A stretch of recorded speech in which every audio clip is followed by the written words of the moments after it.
to talk about child support in the state of Tennessee, Mr. James Watkins and Mr. Phil Hawkins, both individuals who have quite a bit of information in reference to child support in the state of Tennessee. And of course, Mr. Watkins, let's have you and Mr. Hawkins to give us some information in reference to your background, your education, and some of your experiences. And then after this first segment is over, then we'll be able to get into the second segment dealing with child support in Tennessee. First, let's give you about 2.5 or 3 minutes to talk about your background, your education, and some of your experiences, and after which Mr. Hawkins will do the same. All right. My name is James Watkins. I'm a 44-year-old male. My background is I'm the president of the Dads Against Destruction. It's a program we try to help dads change their lives around to making better choices and decisions where they're going in life. My background in education, I attended White Creek Comprehensive High School. I left school in 1991. I left from there. I didn't graduate, but I did a few years later, wind up getting my GED.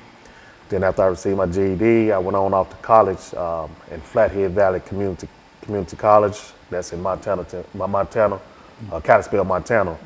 So that's my education. And then what I deal with child support is I've been dealing with child support for over 20 years. I have 2 adult kids, and the situation with that is the way it's been explained to me is I'll be paying child support, the rest of my life due to the way the state has set things up to where that you're not just only paying child support, but you also paying interest fees and back this and back that, and to where I'm paying more to the state that I'm paying to the child support right now. And so in a real sense, what you're saying here, Mr. Hawkins, Mr. Watkins, is that the state of Tennessee has some issues dealing with child support that the two of you and Mr. Hawkins will be able to talk about. But first, let's get some information from you, Mr. Hawkins, Phil Hawkins, in reference to your background, education, and what really brought you to us this morning. Okay, good evening. I'd like to thank you for us being here. I'm Phil Hawkins, the CEO of Dads Against Destruction.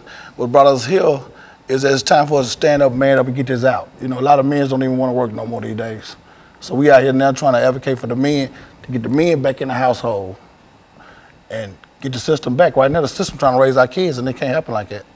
And so in a real sense, let's since you've been involved with child support in the state of Tennessee for quite a while, let's give our audience some information in reference to what we mean in reality when we say child support in Tennessee, who has to pay it and how much you have to pay it and how long you have to pay it. Let's do it from that perspective. The way it's set up, from my understanding, it's supposed to be for 18 years until your child turns 18 years old. Then it can go even further because of they're going to college and stuff. I can understand all that, but situations in life happen. Man's job might slow down at different points of the season to where he's not able to make his whole payment, or he might lose a job, or just things happen. But that doesn't stop child support from running, and as it keeps running, if you miss, it's like a credit. If you miss a payment, if you don't pay your whole full balance, they're gonna charge you a late fee. And this is how I feel about it, because I'm paying late fees every day, all day long, because of I'm just might be slow on getting the payment, might be slow at work and stuff, and I'm not even making a payment. But it's just a system to where it's like it makes you feel like the state getting more out of it than the child is. And so, Mr. Hawkins, what we're saying is that when we talk about child support, we're not just talking about a simple kind of thing of buying diapers and baby food and et cetera for a certain time. But I think as Mr. Watkins has indicated, that he has been involved in it for more than 18, 20 odd years. And so, what we're going to do, Mr. Hawkins, is to take this first commercial break. We've got about a half a minute. Okay. And when we come back, we want you to talk about child support in the state of Tennessee by defining what we mean when we talk about child support and the impact that child support is having upon individuals. When we come back, you give us some statements in reference to your background, your education, and some of your experiences, and then we'll get into that part of it, and that will allow us to first get a definition Because I think a large number of folks, when they think about child support, generally think in terms of buying baby bottles and et cetera, and et cetera. But it seems that we're talking about something that lasts 14, 15, 20 years, and I think that that's a different situation. And so when we come back, Phil, what we'll do is to allow you to start us off, and we'll be back with our audience following this very, very short commercial break.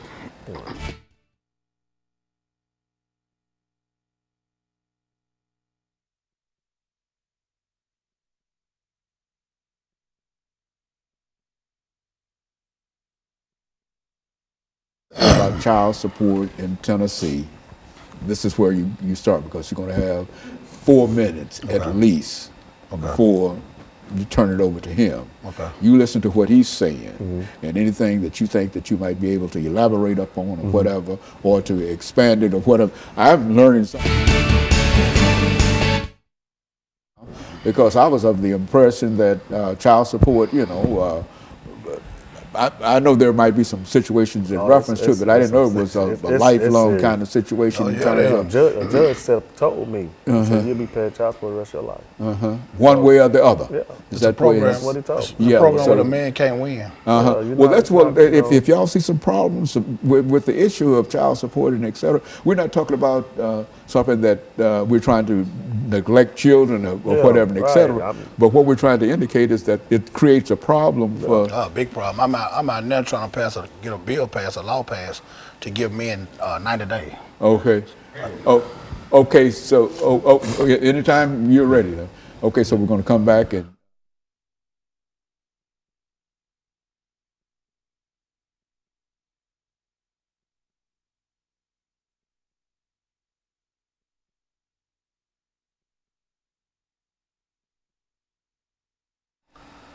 Thank you, and welcome back to the second segment of the show for today.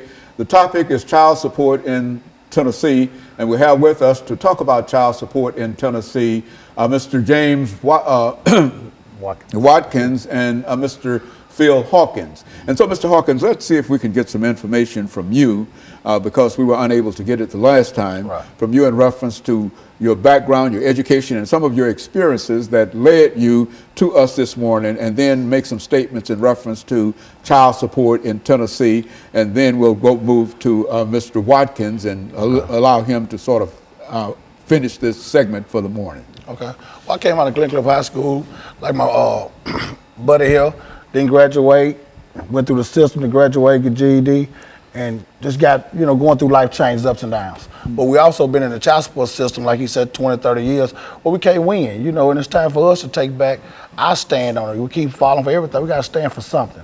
And this child support thing, it got to be, well, the average man these days don't even want to work a job. You know, they taking half his check, the child at home don't get the money, the state taking all their money, and then you left with $100, $200 to feed for 2 or 3 kids. So that's what we man up. We're taking back our lives. We're addressing the issues now. It's time for us to, you know, do what we need to do to get these fathers back home. Maybe we stop some of this gun violence, you know, because the father's not there, he can't raise his kids. But if you bring a father in, he can discipline his kids. The state can't do it by itself no more. Now, when we talk about child support, and I think a large number of members of our audience might think in terms of supporting that child for a certain amount of years and et cetera. But what's your view in terms of child support, which is to say that you are paying for your child, yes, sir, but at the same time there are some issues that you like to deal with? Yes, sir. Well, I found out just the other day, I'm advocating child support every day. I just found out the other day I was with my kid's parents, my kid's mother, 24 years. And I just found out the other day I'm $139,000 behind on child support payments. So how that system add up? I was with my kids every day of their life, all 3 of them. But I'm behind, I take care of my kids. You know, it's how the system is trying to portray us as not doing, but because we're not paying the system. But we keep paying the system, we can't feed the child. We got to have something for a man to live. And so are you still with your wife? No, sir. But you're still paying to support your children every day. And you feel that they're taking more money out of whatever salary you have. Yes, sir. And some of that money does not go to the child. None of the money go back. But the money, for the most part, goes to the state. Yes, sir. What do you think about that, Mr. Watkins? I mean, that is true. As as you just asked me, like going towards child, it's true. I've had the mother me called me and asked me, well, when is your job going to send the money? I said, what do you mean? It's coming out of my check. Well, they send it when they want to send it. And it causes conflict within the household. I've lost a house. I lost my family. I've lost cars. I've lost jobs and everything. I've lost my freedom over child support. And, you know, it took a real big toll on me mentally and emotionally because, you know, I desire to be home with my kids. My kids are my everything. And to take me out of my home because I fell behind on a bill, you know, that's like, come on, man, you're not just taking me out of home. What do you mean when you say to take you out of your home? How does that? When you take a person out of home, when you take a person's job from them, what is that man gonna do? He's gonna wind up trying to figure out a way to go out here and get some money. Right. Because if you love your kids, you're gonna revert to anything in the means necessary to get money to feed your kids or do what you can do. So yes, I've made some choices in life to where I started going towards the street life. Because of why?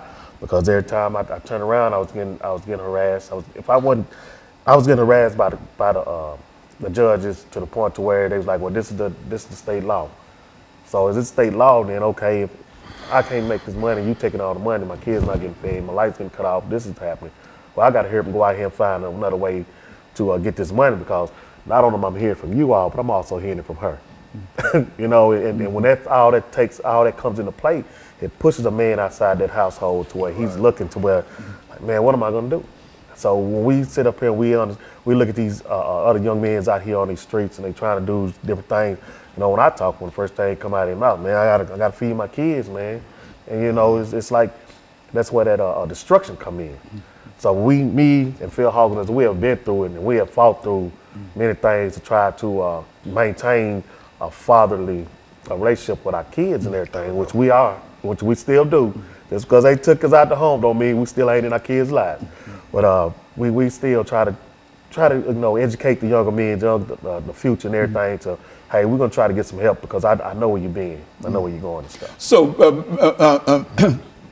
Phil, when you think in terms of child support in Tennessee, what would you consider to be the most destructive thing that the state of Tennessee is doing in order to either help you or prevent you from really supporting your children? I mean, the first thing they're doing, they need to let the dads or father be a father.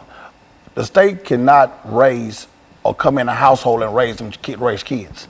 And that's what they're doing. They make sure the father's not there by leading the mother wrong. Make sure the father not there. So there you go. You got a son and daughter just being raised by the system. And we already know that's going to lead to a broken cycle. So we out here now trying to bring that cycle to fix the broken cycle. You know, to get this right. Bring the fathers back in the home. Take care of the kids. Take care of their families. It's just a man-up process. You know, we need help with it. And so if the state is paying that household child support, the father cannot be in the household. Is that what we're saying? That's right. And so which means that I think, as you were indicating, Mr. Watkins, that sort of pushes you out into the street. Yeah, you see, in order for her to receive. A man's going to try to figure out some way to not only that you push that man outside that household, but he also got to go find a house to where he got to stay now. Right. So that's another bill. That's another situation where he got to, like, okay, he got to go and try to wind up in a shelter. You're going to wind up in a hotel. You're going to wind up in a friend's house. You bouncing around in different places, trying to live and trying to provide and stuff. It takes away your self-esteem. Downhill spiral. Yeah, and that's what we call destruction. Yeah. So it's when you know, it does a lot of good, but then also it does a lot of harm too. Because when you take that man out of that household, then you got these young boys running around here. And then you telling me I can't discipline my child. Then you go to school, you get in trouble, you get secret indictments out on you because of you discipline your child because your child said it. Well, the man in the household doing something wrong, so let's get him out of here. No, not every man is doing something destructive to tear his child down. So there is, over the last 22 seconds we have in this segment, there is no father in a household where there is child support. Right. Okay. And the ones there, the state still want their money too. Yeah. So no way about it. That creates a real problem. And of course, what we'll do, we'll take this second commercial break, and we'll be back with our audience following this very, very short commercial break.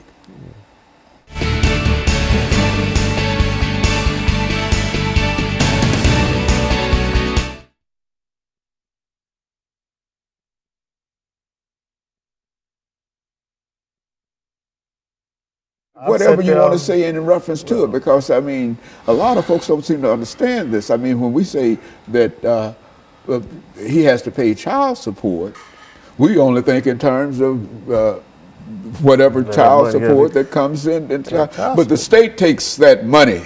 Yeah. If you got a job, the state takes your money before you get your money. Yeah, child support is not just taking money from you. Child support is being in that child's life.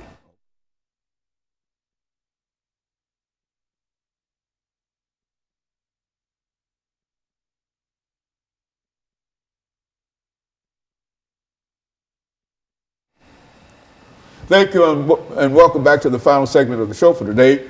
We're talking to Mr. Hawkins and Mr. Watkins in reference to child support in the state of Tennessee. And let's see, Phil, if we can pick up with you this morning, and to have you to talk to our audience this morning about some of the issues that you have to face if you have to pay child support, and how long that child support can be, and et cetera. And then you say as much as you wish to about it over the next 10 minutes. And then Mr. Watkins will end us for the day with some of his observations in reference to it. Let's do it from that perspective. Right now, child support, currently you got to pay child support as long as that child is attending high school or they go to college, you still got to pay child support.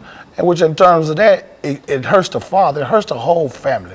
We're trying to keep families together. We keep unity in the family, the mom and dad not arguing, everybody having, getting along. The kids can be more productive going to school. They're not listening to argument all night. The dad and mom having everything going all right. But with this child support how it is now, it's just too much chaos in the home. The father not making the money he's supposed to make. He better can take care of himself. Then the state taking half his check, so he coming home with a half a check to take care of his family of 3 and 4. So that leads them to a broken cycle of despair. I mean, alcoholism, drug addiction, all that, comes in a part of it, because the man get to the man, what can I do? I'm just out here, And we're just trying to change a lot of that. We got a program now. We're trying to do it 90 days. Get each father 90 days. No child support. 90 days to get themselves together. Get a job, get yourself together, stand up. And then the child support can start taking something out, work out a little modification program with the father, but you can still get a mother $100 a month. But that's a whole lot better than taking a man, half a man check. It's giving a man some kind of hope that he can be productive, he can go home, he can buy his kids a decent pair of shoes, diapers or whatnot. But right now how they got it, we just losing battle. We have to reform this. And so, Mr. Watkins, there are a large number of men, not only African-American men, but specifically we're concerned about African-American men today in reference to what we're talking about here. But there are a large number of African-American men that get caught up in this system of child support. If they get a job, you're telling us, then whatever that pay is, the state intervenes and takes part of that money before he can get the. Is that what we're saying here? Yes. Talk about that. When a man comes, goes to court, I've been in court situations where a judge actually told me, I'm living in the household with my kids, the mother and everything, and asked me if I pay child support, and I said, yeah. I'm thinking they're going to say, okay, you in the household, so we're going to stop it. He asked the mother, was he helping? She told him, yeah. Turn around, judge told me keep paying. That's just one of the situations. Another situation is when a woman can call, a man can get out of jail. After he done his 81 days, 82 days, he can get out of jail, and they'll give him a review date to go back to court. And in that review date, that woman has the ability to call the judge and say, I want to speed up the process. So if that man doesn't have a job within that time the judge has allowed, well, guess what? He's going off back to jail. So child support in the real sense has the ability to land folks almost immediately in jail, and then take half of the paycheck. And on top of that, not only that you go to jail, but you also still pay child support. Yeah, child sitting there, still accumulating. So it's a law, they say, and there's nothing. It doesn't stop. It just does not stop. Just because you sit up there doing 90 days, 80 days, 6 months, 8 months, it doesn't matter. You're still gonna keep paying. You still gonna keep paying in one way or the other. While you sitting there in jail doing nothing, or you sit out here in the streets doing nothing, they still gonna want that money. Now the state done away with the father. What's going on with the kids at home then? You know, the father not here. What's going on with the kids? The son growing up, he watching the neighborhood drug dealer. The daughter growing up watching her brother with the money. She want a boyfriend with the money now. She go to a broken cycle. Here she goes, she's in the projects, she's pregnant with a couple of kids. The cycle continues. We have to reform this child support, but like you said, the black man, we're in trouble. Yeah. We won't have a second generation. How things going now? We got too much going against us as it is. You know, we're trying to stand up and man up. We going out here every day, we feeding the homeless. I mean, we buy our own personal money, you know, socks, T-shirts, take to the homeless camps. We feed them hot dogs, hamburgers, you know. We go to the inner city, take over the kids, reading books at schools. We doing all this to show these kids that, you know, they look forward to seeing us. We got a junior Firebird football program coming up out of Pearl High School. With those guys every day, the little fellas, we teaching them along the way, you know, how to man up, how to be young men, you know, by reading skills and math skills. So it is things that men can do out here that we are positive. You know, instead of keep getting a bad rap for all this violence, now it's good men out here, and we just want to be known. I mean, you know, and then another thing about it, the state does also use the child support system, and they make it seem like it's benefit the woman, but they also what is also doing is manipulating her to get that man out the house because they'll tell the woman, okay, well, if he's not, well, we're gonna make him pay, or we're gonna send him to jail.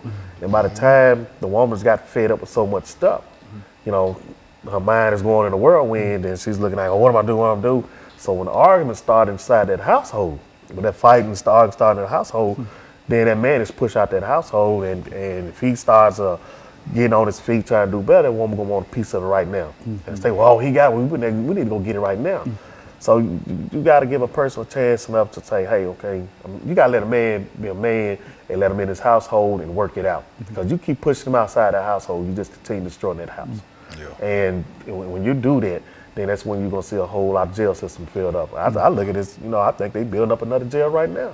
Modern day slavery. Well, look here, is there any effort, and I think that you've already mentioned that there's an effort on your part to deal with the state legislature to pass a law and et cetera. What would such a law be like? And, what would such a law say? There'll be a 90-day program. In this 90 days, a man can man up, get a job, get himself together, get housing, get adequate clothes to go get a proper, you know, a job, a better job if need be, where he can reach a child support level or balance out. Okay, within this process, each month he would get a mom in return $100.